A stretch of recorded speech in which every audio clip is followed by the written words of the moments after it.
Com o objetivo de determinar a concentração de uma solução de hidróxido de sódio NaOH aquoso, um grupo de alunos realizou uma atividade laboratorial.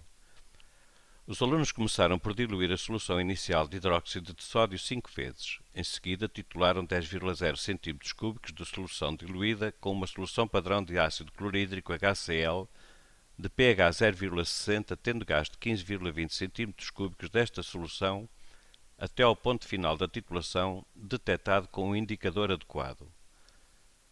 A reação que ocorre pode ser representada por, portanto, hidróxido de sódio a reagir estequiometricamente na proporção de 1:1 com HCl, originam cloreto de sódio e água. Selecione a única opção que contém os termos que preenchem sequencialmente os espaços seguintes. A escolha inadequada do indicador, que geralmente é adicionado à solução que se encontra no Erlenmeyer, na bureta, conduz a uma diminuição de precisão e exatidão na determinação da concentração do titulado. Vamos fazer um pequeno esclarecimento sobre os conceitos de precisão e exatidão. Precisão e exatidão. Vamos considerar que éramos convidados para participar numa sessão de tiro ao alvo e que no final nos eram dados estes alvos para examinarmos e para classificarmos os disparos em precisos ou exatos. O primeiro alvo que nos davam para observar era, por exemplo, este. E, ao analisar este alvo, o que é que nós concluíamos? Concluímos que o atirador não conseguiu atingir o alvo uma única vez. Por outro lado, os disparos caíram quase todos fora da zona amarela, ou seja, caíram aqui na zona verde. Ainda por cima, caindo na zona verde, encontram-se relativamente espaçados uns dos outros, portanto, estão muito espalhados. Nós, se calcularmos o valor médio dos disparos, ou seja, para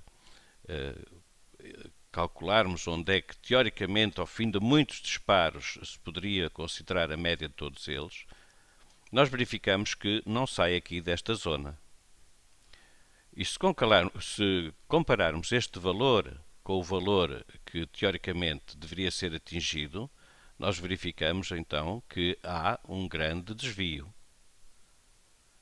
E relativamente a cada disparo, nós verificamos que, se compararmos a incerteza em relação ao valor médio, também tem valores apreciáveis.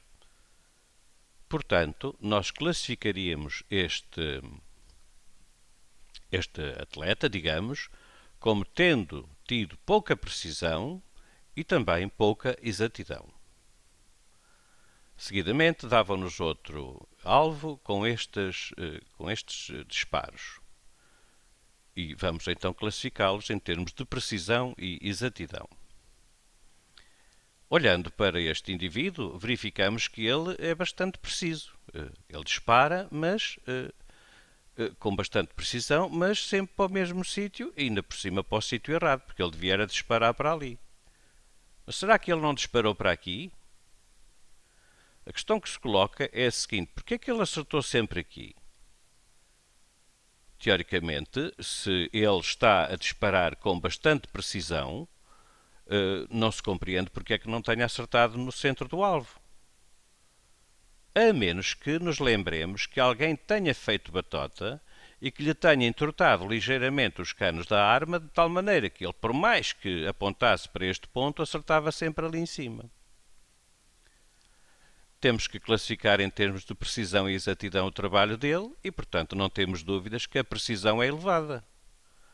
O valor médio, o valor deve encontrar-se aqui entre todos estes disparos. E se calcularmos as incertezas, verificamos que a incerteza absoluta terá um valor pequeno. O que quer dizer, então, que os resultados são bastante precisos.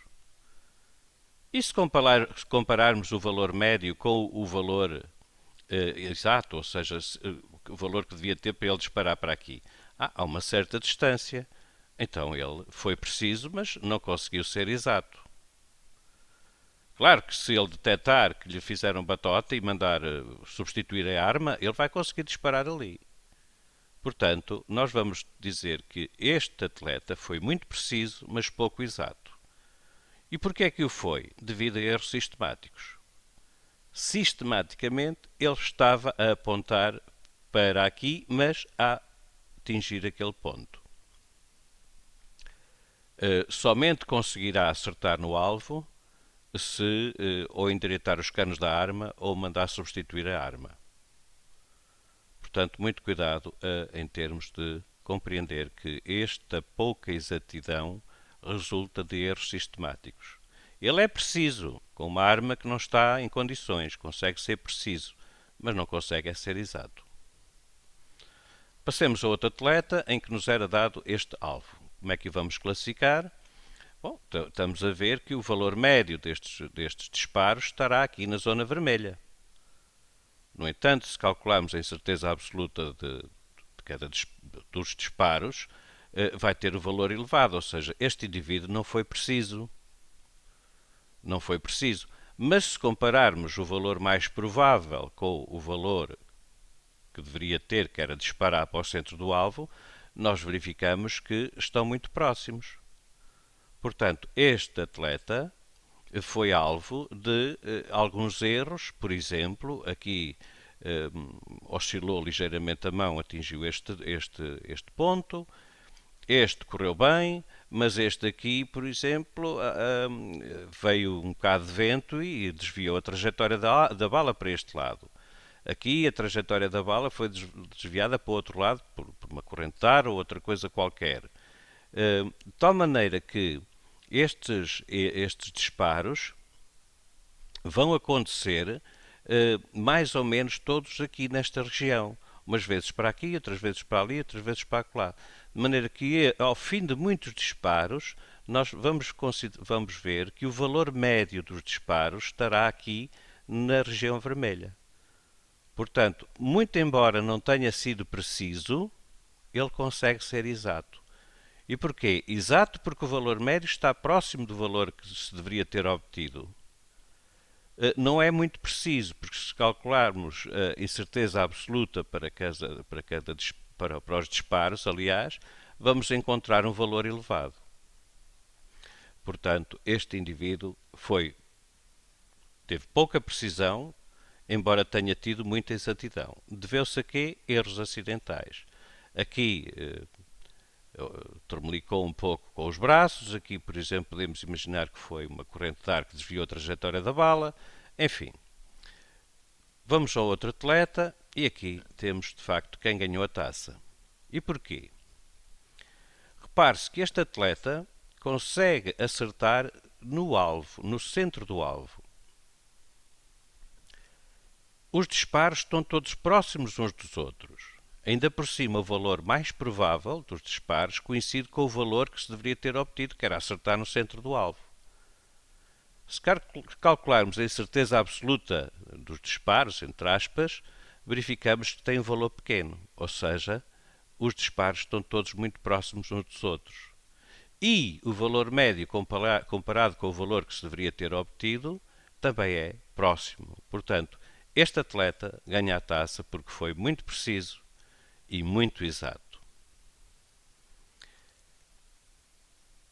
Vamos aqui dar um outro exemplo que é o seguinte. Imaginemos que você compra uma régua e que a traz na mochila. Um dia, e vulgarmente, faz determinação de comprimentos com essa régua. Há um dia que deixa a sua mochila ao sol e o plástico sofre alterações, reduzindo proporcionalmente o tamanho da régua. Você não se apercebe. Vai continuar a fazer medições. E vai continuar a ser preciso, com certeza, porque é que eu deixaria de ser preciso? Se já era preciso quando a régua tinha o tamanho normal, porque é que depois, por a régua ter encolhido ligeiramente, deixa de ser preciso? Continua a ser preciso.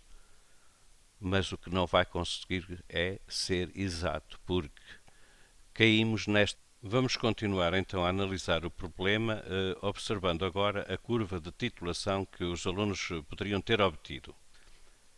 Como se sabe, a curva de titulação tem este formato porque o titulado é uma solução fortemente alcalina, estamos na presença de hidróxido de sódio e, portanto, o pH estará aqui nesta região, pH inicial. À medida que os alunos vão adicionando ácido, HCl neste caso, o pH vai aumentando até que a determinada altura, quando a quantidade química da base igualar a quantidade química do ácido, vai haver aqui uma variação brusca de pH. E essa variação brusca inclui aqui este ponto de equivalência. No entanto, como nós não conseguimos deixar cair catião a catião, deixamos sempre cair gotas, nós nunca conseguiremos parar neste ponto. Quando dermos conta de que os indicadores que foram adequadamente escolhidos mudarem de cor, nós já ultrapassamos o ponto de equivalência e, portanto, estamos naquilo que se considera o ponto final. Por isso é que nas titulações é necessário que, quando nos avizinhamos da zona de viragem, se controle muito bem pequenas quantidades de titulante. Quanto mais pequena a quantidade de titulante, tanto mais próximo o ponto final da titulação estará próximo do ponto de equivalência. A escolha deste indicador é adequada, assim como a deste. Claro que se eles englobassem aqui a zona de viragem, portanto, se tivessem incluído na sua zona de viragem, a zona de viragem não, o ponto de equivalência. E queria eu dizer, se a zona de viragem deles englobasse o ponto de equivalência, ainda era melhor. Mas, da maneira que estamos a ver a variação aqui do pH, ela é tão brusca que este indicador, quando muda de cor, está com certeza a avisar que a solução está a passar por pH igual a 7. Assim como este.